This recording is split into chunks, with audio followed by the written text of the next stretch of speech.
It all started a little over a year ago at a small, quiet hotel. I was working the night shift, the kind of job where you expect nothing but silence and a few late-night check-ins. But that calm was shattered by the arrival of a man. He seemed normal enough at first, in his jeans and baseball cap. He came up to the desk, asked for a room, and I processed his card. I handed him the key to room 214 and thought nothing of it.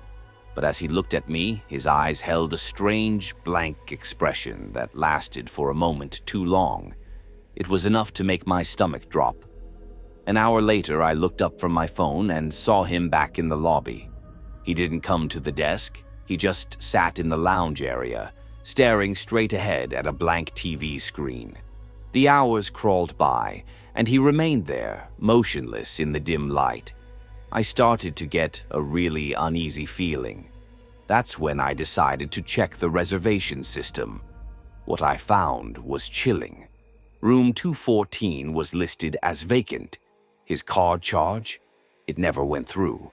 The key card entry log? No record of the door ever being opened. He never even went to the room. He had just been a ghost in the system, and now I knew he wasn't supposed to be there at all. And that's when the terror truly began. The man wasn't just sitting there. He was watching.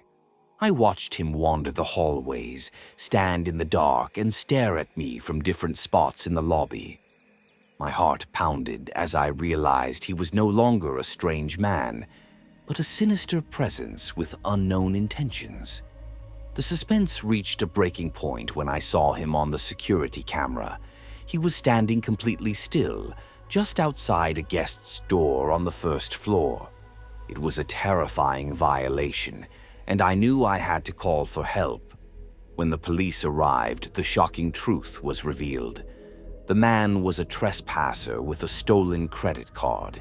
He had been a phantom in the hotel all night, and his purpose wasn't to check in. It was to gain access to the building and its unsuspecting guests. What his final plan was? We'll never know, but I'll never forget the chilling moment I realized he had been there for hours, watching me and waiting, all while I thought he was just another late-night visitor. Not all stalkers are obvious. For Meredith, working the night shift at a secluded gas station, the threat started with a simple observation. A man named Paul walked in, and after a brief conversation, he said something that sent shivers down her spine. "You always work this late." He told her he had noticed her schedule and her handwriting on the whiteboard. He wasn't threatening, and that's what made it so much worse. It was a neutral curiosity that slowly morphed into something far more sinister. He'd show up at random times, sometimes just sitting in his car in the dark, watching. The gas station was no longer a quiet place to work. It was a hunting ground. The situation escalated when he openly talked about her being alone at night. His voice wasn't threatening, but his words carried a terrifying weight. He would tell her things he couldn't possibly know, and it became clear he wasn't just a random customer passing through.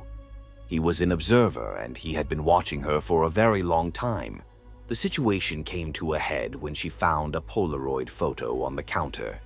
It was her, taken close up, from outside the station, and it was a horrifying violation. There was no note, just a menacing detail, a slash on the eye of the word windshield that matched the way she dotted her own eyes. This wasn't a coincidence, it was a horrifying message. She confronted him, and his response was the most terrifying of all. He wasn't a stalker, he claimed, just someone who pays attention.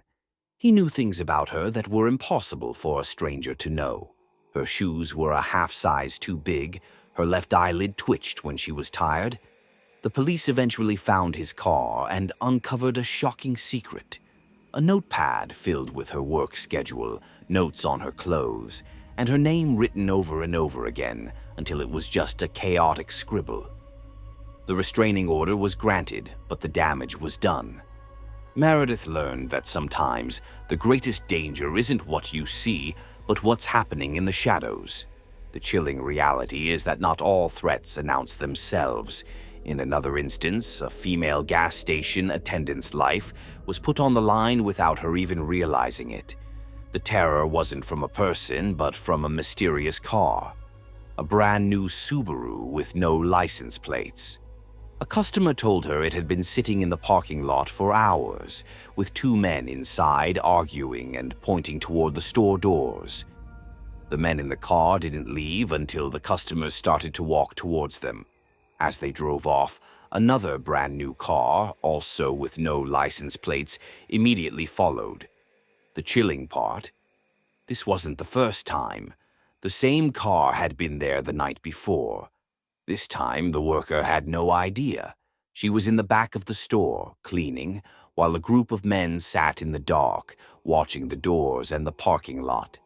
The only thing that saved her was the presence of a few other people who showed up to get gas. The men in the car were either planning something terrible or she was just being paranoid. But when the same car shows up 2 nights in a row with no license plates and 2 people inside, and they leave when they are seen, the paranoia seems justified. The ultimate nightmare of the night shift is not a ghost or a monster, but a very real person in a place they are not supposed to be. Daniel, a night shift worker at a small rural motel, discovered this terrifying truth firsthand. It started with the front desk bell ringing repeatedly, but every time he went to check, the lobby was empty. He'd stand there, waiting, but no one was ever in sight. It was a maddening game of cat and mouse, and the suspense was building with every ring. He decided to sit right at the front desk, waiting for the person to reveal themselves. He kept the lights low and stared at the bell, his heart pounding in his chest. And then he saw it. A pale hand reached up from under the desk and pressed the bell right in front of him. A terrified gasp escaped his lips as he scrambled away. The person had been hiding there the whole time, just a few feet away, waiting. He bolted down the hall, slammed the door to the back office and locked it. With his heart pounding, he forced himself to look at the security monitor. On the feed, he saw the person crawl out from behind the desk, hunched over. And then, the person looked straight into the camera, their eyes glinting in the dark. Daniel backed away from the monitor, terrified. The figure then moved down the hallway toward the locked door of his office. He pressed his back against the door, and a moment later the knob rattled. Just once, a slow, deliberate rattle that sealed his fate. He was trapped. The dispatcher kept asking if he was safe, but his throat felt like it was closing up. After what felt like forever, he heard slow footsteps moving away. He rushed back to the monitor to see the man pacing the lobby, and then he was gone. He had slipped out as soon as the police arrived, vanishing into the night as if he were a ghost all along. What these 3 stories reveal is a terrifying truth about the night. When you are alone, the world is a different place. The quiet moments are not always peaceful.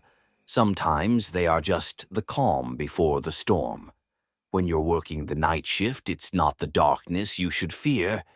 It's what's hiding in it, waiting. The real monsters aren't ghosts or ghouls. They are the unsettling figures who have no reason to be there and whose motives are left to our darkest imagination.